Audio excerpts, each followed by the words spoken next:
Station पर हैं और यहाँ से हम लोग मंदिर के लिए प्रस्थान करेंगे, आगे बढ़ेंगे। और आज हम आपको दिखाते हैं कि आज हम आपको जिस मंदिर में ले जाएंगे वो बहुत ही फेमस मंदिर है, बहुत ही प्राचीन मंदिर है और उसका इतिहास भी बहुत ही बड़ा है। इस मंदिर को लेके कुछ मिथ्स हैं, तो उसके बारे में भी हम आपको। हेलो फ्रेंड्स, आज गुड़िया का पावन त्यौहार है, आज नाग पंचमी का त्यौहार है। आप सभी को मेरे और मेरे फैमिली की तरफ से इस फेस्टिवल की हार्दिक शुभकामनाएं। और आज इसी मंदिर के विषय में हम आपको बताएंगे जो इस चीज़ से फेमस, इस चीज़ से रिलेटेड है। तो चलिए आज आपको दिखाते हैं। मेट्रो स्टेशन से हम बाहर निकलने वाले हैं। राधे राधे दोस्तों, राधे राधे। आज हम आपको ऐसे ही प्राचीन मंदिर में लेके चलते हैं जो अपने आप में ही इतिहास को समेटे हुए है। तो हम आपको बस उसी मंदिर में लेके चल रहे हैं। हम लोग मेट्रो स्टेशन से बाहर आ चुके हैं और अब हम आपको उस मंदिर में लेके चलते हैं। फ्रेंड्स, आप लोग सोच रहे होंगे मैं कब से कह रही हूँ आपको एक मंदिर लेके चल रही हूँ, पर मैं ये नहीं बता रही हूँ मैं कौन से मंदिर लेके चल रही हूँ। तो चलिए मैं आपको बता देती हूँ। मैं आपको श्री खेरेपति बाबा मंदिर लेके चल रही हूँ और आप लोगों को मैं बताना चाहूँगी कि जो खेरेपति बाबा मंदिर है ये कानपुर सेंट्रल स्टेशन से लगभग 4 किलोमीटर दूरी पर है, अप्रॉक्सीमेट 3.8 किलोमीटर लगभग। तो आप इजीली इस मंदिर तक पहुंच सकते हैं। मेट्रो स्टेशन से भी आपको अवेलेबल हो जाएगा। आप अगर सेंट्रल से मेट्रो लेते हैं तो आप नयागंज उतरिए या बड़ा चौराहा उतरिए, आपको इजी उस मंदिर तक पहुंच जाएंगे आप लोग। देखिए फ्रेंड्स, ये बहुत अच्छे से डेकोरेशन हुई है यहाँ पे, क्योंकि यहाँ पे हर बार मेला लगता है इस मंदिर के लिए। तो मैं आपको ये भी दिखा देती हूँ, ये बाहर का ही व्यू है।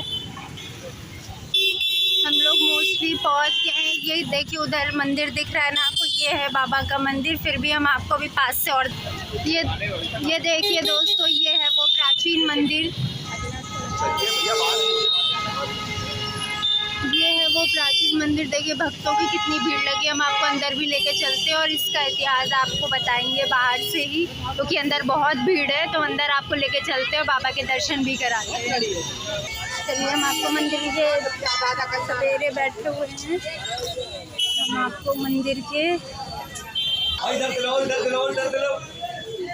ये देखिए, ये है वो प्राचीन मंदिर। मैं आपको बाबा के दर्शन कराती हूँ। ये देखिए बलराम जी,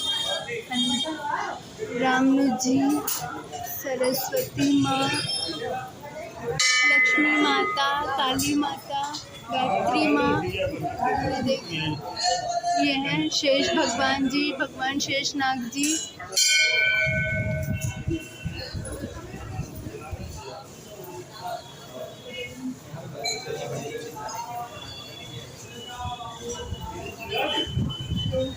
बजरंगबली बाबा,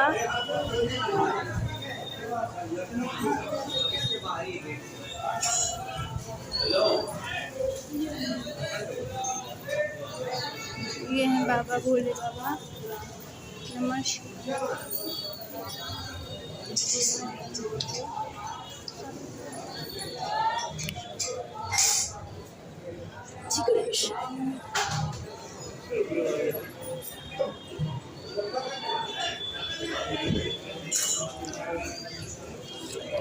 बाबा शेषनाग जी।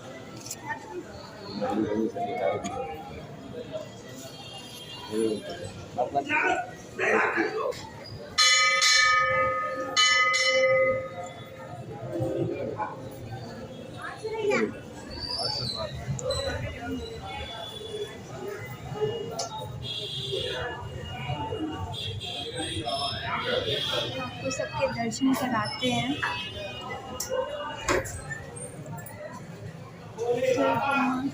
जय माँ दुर्गा। हरी हैं, माँ चंडिका हैं,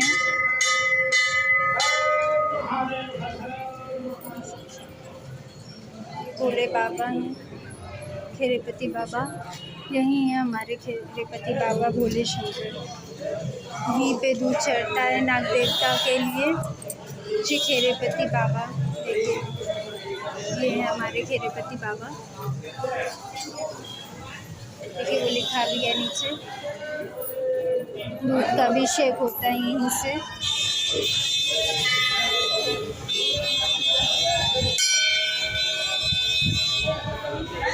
गंगा मैया, गायत्री माता, सुदेशी हरि विष्णु, माता लक्ष्मी के नारायण।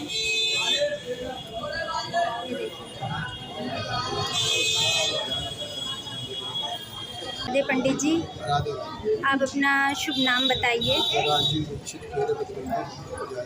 जी, इस मंदिर की विशेषताओं के बारे में थोड़ा बताइए।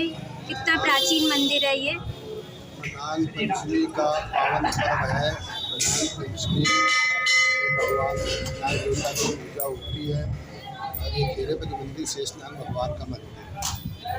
करीब पुराने लोग बताते 230 वर्ष मंदिर का इतिहास है और प्रत्येक वर्ष यहाँ पर जो है मेला लगता है। शाम को भजन संध्या का कार्यक्रम होता है और दूध मखाना चढ़ा के भक्त लोग बाबा का आशीर्वाद प्राप्त करते हैं। और इस क्षेत्र में कभी सर्पदंश से कभी किसी की मृत्यु नहीं हुई है। इस क्षेत्र के मेरे बाबा कोतवाल भक्तों के हृदय को शीतलता प्रदान करने वाले देवता हैं, सच्चे देवता हैं। सभी भक्तों की मनोकामना पूरी है। और आज के दिन नाग पंचमी भगवान शिव का और शेषनाग का विशेष नाता रहा है। आदिकाल भगवान शिव के गले में यही अनंत नाम है जो बाबा शिव रहते हैं। और विष्णु लक्ष्मण रूप रामानुज रूप कई अवतार लिए भक्तों के कारण भगवान ने अवतार किए। तो रोज भक्त यहाँ पर आते, अपनी आस्था विश्वास है भक्तों की मनोकामना होती है। आज तो नाग पंचमी, आज तो भीड़ रहती है काफ़ी भी और ये रात तक सिलसिला करीब 12-1 बजे तक चलता रहता है। आप इधर से अगले रास्ता दे रहे हैं ना, यहाँ व्यवस्थापक प्रबंधक जो है अनंत मिश्र पूरे तन मन धन से लगे रहते हैं मंदिर में सेवा में। और भगवान का अनुग्रह उनके ऊपर हमेशा बना रहे। बहुत सेवा से श्रद्धा से एक एक फूल का श्रृंगार, बहुत सुंदर श्रृंगार कराते हैं। प्रसाद वितरण होता, 7 बजे आरती होती है। कई जिले से यहाँ भक्त आते हैं, भक्तों से इस मंदिर के मतलब इसका इतिहास के बारे में 2 चीज़ें सुनने में आई हैं कि मतलब कि किसी को सपना आया था तब ये मंदिर बना था, या जो शुक्राचार्य जी का है। हाँ, पुराने लोग ये बताते हैं कि शुक्राचार्य जहाज में जा रहे थे, यहाँ विश्राम करने लगे, उनको सपना आ गया। पुराने लोग बताते हैं, हम लोगों ने ये चीज़ नहीं देखी है। धन्यवाद पंडित जी।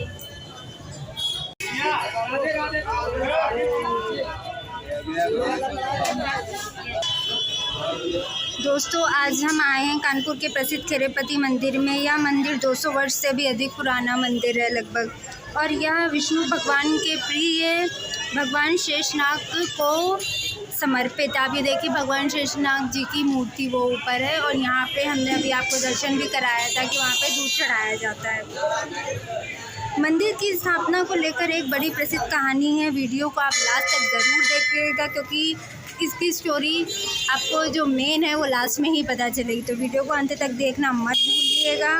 उससे पहले मंदिर की मान्यताओं के बारे में हम बात करते हैं कि मंदिर के मान्यता है कि जो व्यक्ति यहाँ पर काल सर्प दोष की पूजा करवाता है या उसे पूजा करवाता है तो उससे 12 प्रकार के काल सर्प दोषों से मुक्ति मिल जाती है, या इसका असर भी कम हो जाता है।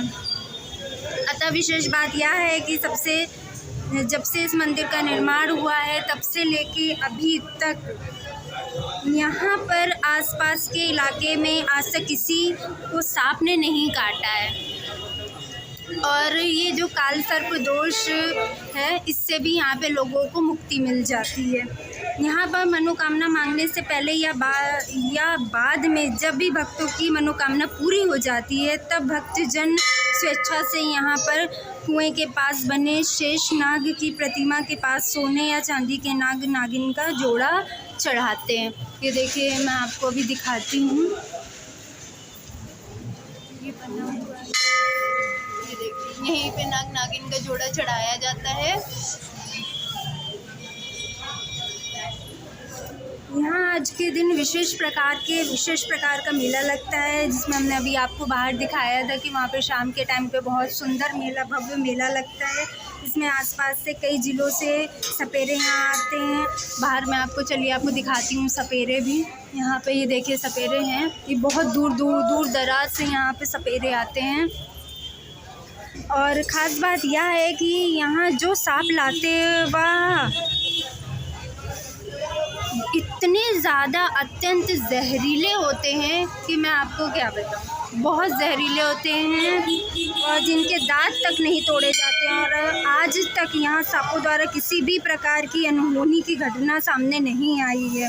अतः यदि किसी की कुंडली में सांप के द्वारा काटे जाने का मतलब कि अगर किसी की कुंडली में काल सर्प दोष का प्रॉब्लम है या सांप के द्वारा काटे जाने से मृत्यु लिखी है, तो कहते हैं कि अगर जो लोग यहाँ पे आके बसते हैं, यहाँ आसपास आके रहने लगते हैं, तो उनको इस दोष से भी मुक्ति मिल जाती है। दोस्तों देखिए, ये सपेरे ये जोड़े में हैं नाग नागिन, मैं आपको दिखाती हूँ। कहाँ से आए हो भैया आप लोग? आप लोग कहाँ से आए हो? हाँ, शिवली से। अच्छा, शिवली में घर है। तो ये जो नाग नागिन है, कौन से नाग हैं? ये नाग है, ये नागिन। ये नाग है और वो नाग, ये नागिन है। अच्छा, नागिन के ही ये बना होता है। ये इसको क्या बोलते हैं? इसको नागिन बोला जाता है। अरे नाग, कोबरा सांप है, किंग कोबरा। और ये भी कोबरा है।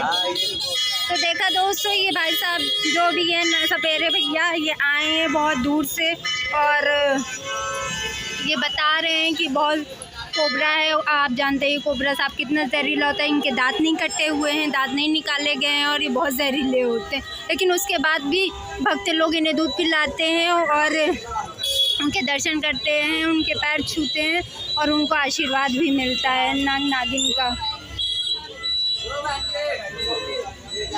जैसा कि मैंने आपको बताया कि नाग नागिन के जोड़े के दर्शन करने से, यहाँ इस जगह यहाँ के बसने से भी कहते हैं कि यहाँ पे जिसे काल सर्प दोष की वजह से मृत्यु लिखी है, तो उसकी मृत्यु भी नहीं होती है, वो उस मृत्यु से बच जाता है। दोस्तों, अब हम आपको मंदिर के इतिहास से जुड़ी एक अनोखी कहानी बताने जा रहे हैं, जिसके बारे में बहुत ही बड़ा मिथ है। इस मंदिर से जुड़ी दो कहानियाँ, अब इनमें से कौन सी कहानी सत्य है और कौन सी असत्य, ये तो नहीं कहा जाता। यहाँ के भक्तों ने ही इस कहानी को मान्यता दे रखी है और यहाँ के जो मंदिर के पुजारी हैं, उन्होंने भी इस कहानी को सत्य ही बताया है।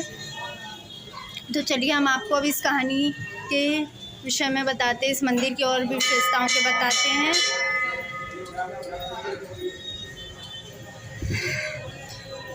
आप शायद सुनकर शायद आपको इस पर यकीन ना हो। वैसे तो इस मंदिर की दो कहानियां हैं, जैसे कि मैंने आपको ऑलरेडी बताया हुआ है। कौन सी आपको सच्ची लगी, आप भी मुझे ये बताइएगा।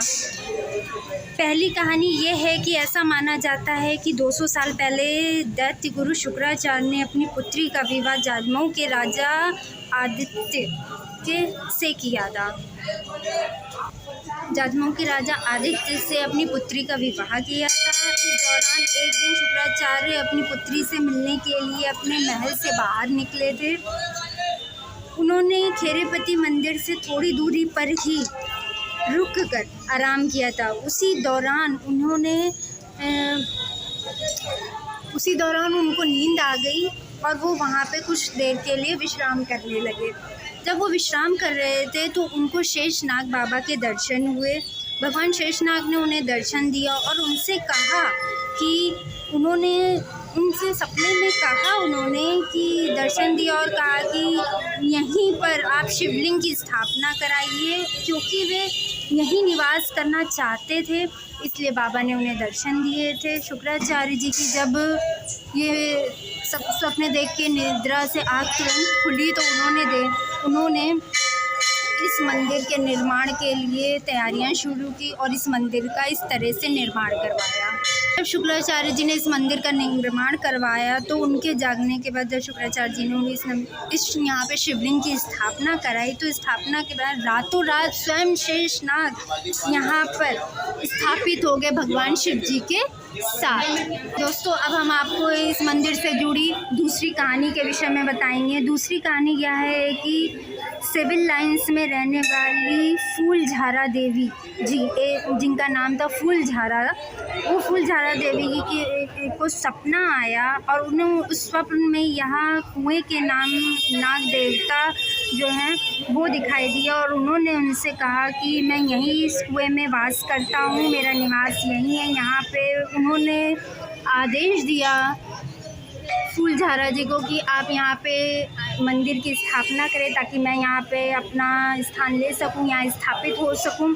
तो उन्होंने देखा, जब यह देखा गया तो उन्होंने जब कुएं के पास आके यहाँ देखा तो उन्होंने ये दृश्य देख के हैरान हो गए कि यहाँ पे सच में शेषनाग बाबा के आदेश पे ही उन्होंने यहाँ पर मतलब कि कुएं के पास आके देखा कि हाँ सत्य में ही यहाँ पर शेषनाग बाबा विराजमान है। तो इस तरह से इस मंदिर की स्थापना की गई और स्थापना हुई और इसके बाद यहाँ पे आज भी भक्तों का तांता लगा रहता है। भक्त अपनी इच्छा पूर्ति के लिए यहाँ पे आते हैं और नाग नागिन का जोड़ा चढ़ाते हैं, उनकी इच्छा अवश्य पूर्ण होती है, यहाँ की मान्यता है। और आपको मैं बताना चाहूँगी कि ये मंदिर जो ये बहुत प्राचीन मंदिर जो है ये माल रोड कुर्सवान जनरलगंज पर स्थित है और आप यहाँ पे सेंट्रल स्टेशन से इजीली आ सकते हैं। जो बाहर के लोग हैं, कानपुर के लोग तो यहाँ पे दर्शन करते रहते हैं, लेकिन जो दूर दराज से लोग आते हैं उनके लिए मैं बताना चाहूँगी कानपुर सेंट्रल स्टेशन से आप जनरलगंज का टिकट ले लीजिए, मेट्रो का चाहे आप बड़े चौराहे का टिकट ले लीजिए, आप इजीली यहाँ पर पहुँच सकते हो और ये मंदिर मेन रोड पे ही है तो आप इजीली बाबा के दर्शन भी कर सकते हैं। जय बाबा की, हर हर महादेव। आपको और आपके परिवार को मेरे और मेरे परिवार की तरफ से इस पावन पर्व की हार्दिक शुभकामनाएं, नागपंचमी की हार्दिक शुभकामनाएं। जय बाबा की।